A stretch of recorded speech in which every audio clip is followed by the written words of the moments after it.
broadcasting now to our webinar, folks, and we are going live on Facebook. Welcome to all of our webinar and Facebook friends. I'm April Berg, and welcome to Kitchen Conversations. I am so excited today to be joined by Wendel Davis, a 28-year veteran of the United States Postal Service and a 12-year veteran of the Navy. Wendel, welcome to Kitchen Conversations, and thank you for your service. Well, thank you. Yeah, I'm excited. I saw you had a drink there. If you were in my kitchen, I'd offer you a drink. So kind of cheers to Yeah, a little water. Exactly. It's like these odd times we have to, you're in my virtual kitchen. So, but thank you for being here. Everybody is talking about the post office. And so this has been one of the most asked about shows, asked about topics, most anticipated shows. But let's start off with just letting folks at home know, what does the post office do? What are some of the services the Postal Service provides, and what do you want folks at home to know? Well, like the importance of the post office, the importance of the post office, we deliver like medicines. They're just, veterans medicines are crazy. They shot up a bunch. Even our packages, probably 70 to 80% shot up just during the COVID time. And so we, deliver all the packages, the mail, the medicines to all the customers out there. And, it's just a great job that we do. And I hear it all the time from veterans that get their medicines, because they're always asking questions, are you guys in trouble? And I'm like, no. And they're like, we need you. Yeah. I'm a disabled veteran myself, and I need the stuff that's get sent to me, It's life or death, and it's a connection. I mean, the funny, you said, veterans medicines, and I didn't even think about that, but also just that connection. When I've got a grandmother who's in her 90s in Chicago, and she sends me packages, right? And that's kind of our love language, or I should say her love language to me, and having that be delayed or be in jeopardy, that's huge. That's just a huge emotional thing. But yeah, life and death with the medicines, that is absolutely huge. Well, and speaking of life or death, we're in this public health crisis, and I think one of the first essential frontline workers to be impacted by this public health crisis were our postal workers. So what did COVID look like for the Postal Service where you were? Oh, yes. At first, we've had one of our coworkers caught the COVID when it first started. And so when the whole thing came out in like March or something, everybody you're just scared. You really don't even want to go to work because you're scared. But, we just kept pushing forward and trying to implement what requirements that were put onto us by cleaning hands and masks. And,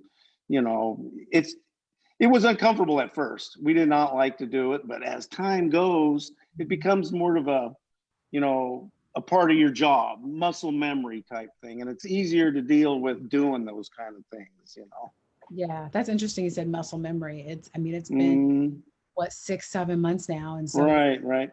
New normal, it's that muscle memory. It is something that unfortunately we've all gotten kind of used to. And I think, so we went from that crisis to kind of a political crisis with the post office. I feel like you didn't really get a break. And so now you're in the situation where everybody's talking about the post office, but for political reasons. So what is it like in that sense? And maybe compare that a little bit to COVID, those two big emergencies back to back. Oh, I know. Whatever they do as far as the political realm of things, we still do our job. Yeah. I've been in for 28 years, and there's always been talk about what they're going to do, what they want to do. And, we just don't pay attention to it, and maybe the customers just don't pay attention to it because we're always going to press forward. 2006 was a big time for the post office, and we persevered, and we're continuing making it. And that was 14 years ago. So this is just another thing. We're just a hurdle that I know we will jump. Yeah, well, and so are folks, how are folks feeling? Are they outraged? Are they sympathizing? How do you feel like the feedback is from the folks you're serving? They just want to know, if things are going to be okay. They just want to be reassured, because they said they like the post office, Yeah. No, that's a good point. I think that because I'm sorry to butt in there, man, but the customers, they see us every day. We talk to them, we get to know their family, their kids, and see them grow up. And it's just, we're a part of the community, the longer you've been in.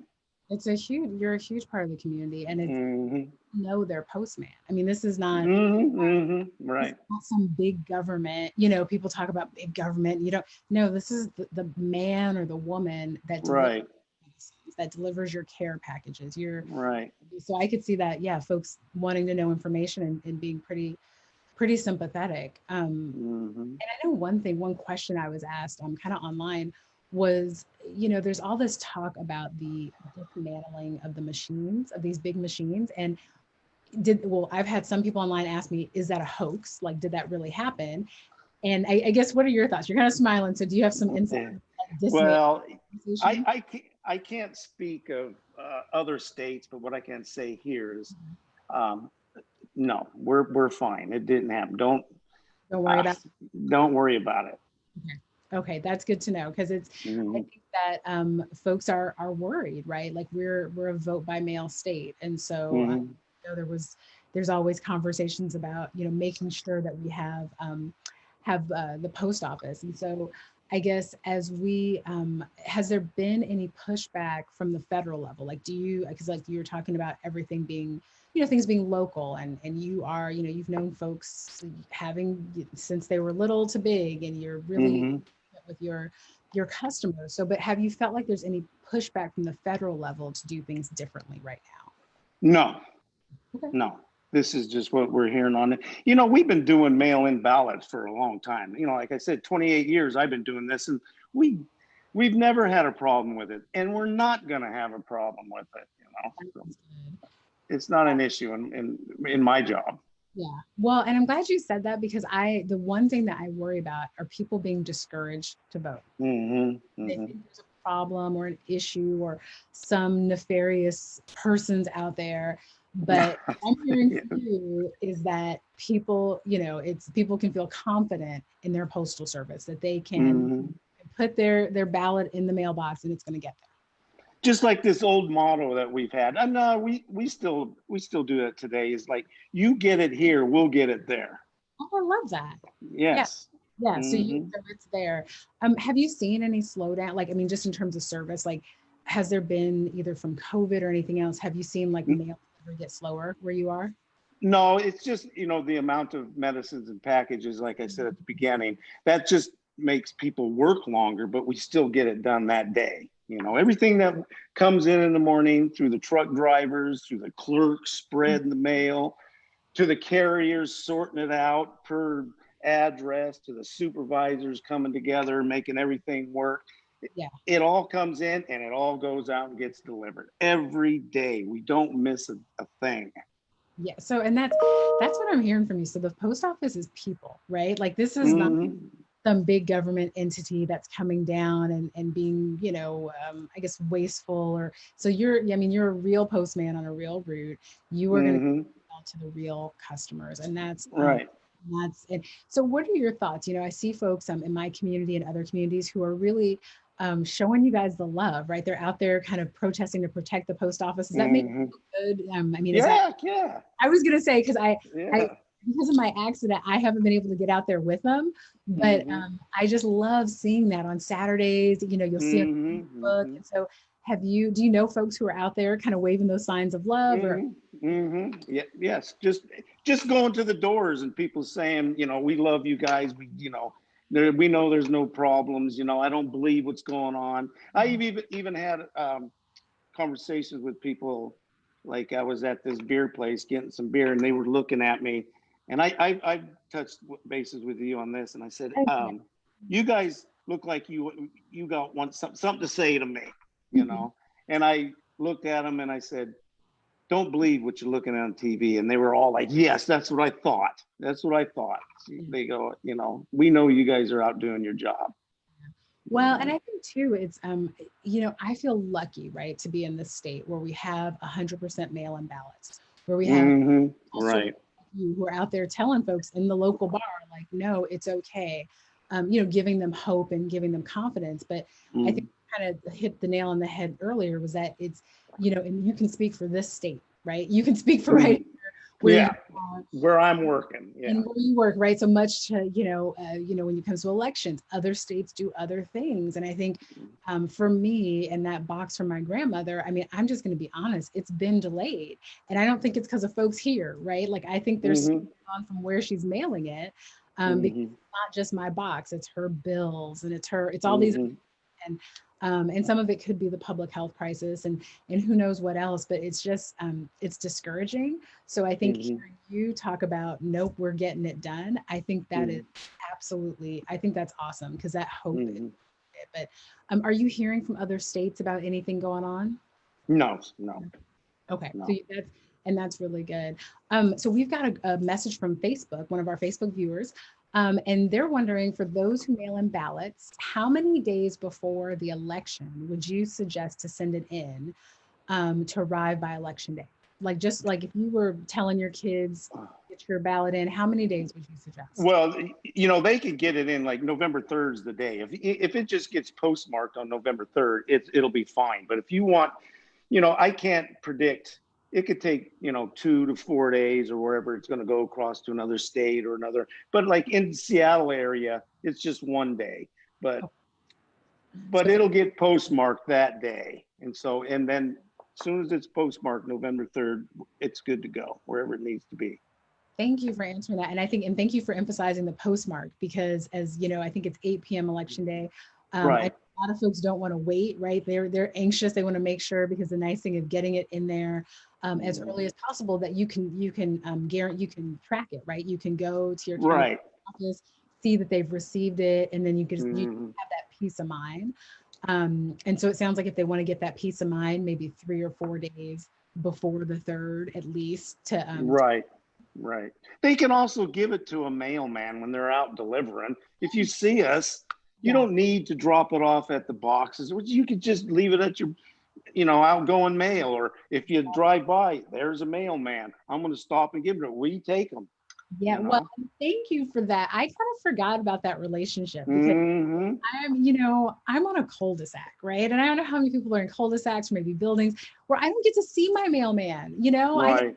who he is, and I see him at our kind of little set of boxes, and if he has to bring it Right. to my door or something, but I Hmm. don't get to see him. And so, Hmm. Hmm. houses where I get to see my mailman are in buildings or apartments, but here I don't. So I love that. For folks at home, don't forget that your mailman can take your mail if it's got Hmm.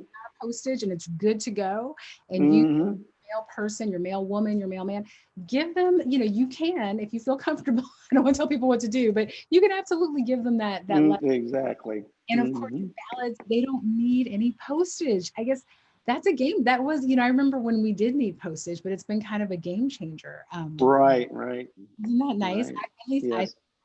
have you seen more ballots this last election cycle since they didn't need postage? Do you feel like more ballots came through your hand? Oh, yes. Yes. Yeah, that Quite a makes, bit. yeah. Hmm. I am so happy our state went to that system. Hmm. Yeah, so I think when we're talking about the post office and all the things that Postal Service does, and for so many communities, I think it's so important to keep putting faces like yours on the conversation, because Hmm. people forget that it is, you've got a postal person that's actually delivering that mail, right? Like that last little leg of it. Um, Hmm. so I got to ask you something. This just kind of came to me. I mean, you've been doing this 28 years. Do you like kind of the physicality of it? Like, how do you feel about the physicality of actually going? I mean, I have to ask, 'cause it's a very physical job. When I was younger, I used to be a mailman at Edmonds for 16, 17 years, and I did a lot of walking. And when you're young, a lot of these carriers will walk 10, 12, 13 miles a day, 6 days a week. And so I'm older now, I'm 59, so I just work everything out of the truck, usually right into the Right into the mailbox. Yeah. If I was younger and able to do it, I would rather have done that because yeah. you're healthier. Yeah. No, 10 miles a day. I mean, I just Yeah, want to, pretty wow, much. that is a physical job. That is, Rain or whatever, it doesn't doesn't matter. matter. No, well, and it's funny you Mm-hmm. said that. When I used to live in Edmonds, I remember that was one of the houses where I did have a mailman who hand delivered, who actually went into each little, Mm-hmm. parked his truck somewhere and kind of went for it. So Mm-hmm. that is just amazing.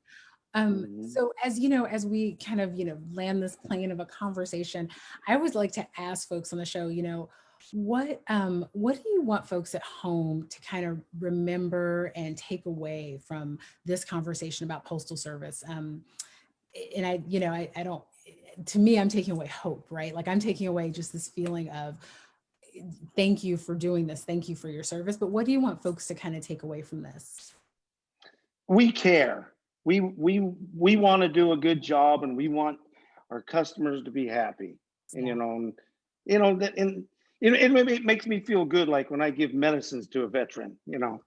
absolutely. It's just we want to do a good job, and we're going to do a good job. Yeah. Well, and you do it. And I tell you what, the big thing is that hope, because I Mm-hmm. have these conversations, and it's got to be painful for you as a carrier to hear the post office maligned, right, by our federal government Mm-hmm. for Mm-hmm. whatever reasons. And but you're giving folks hope, saying no, you can trust the mail, you can put stuff, Mm-hmm.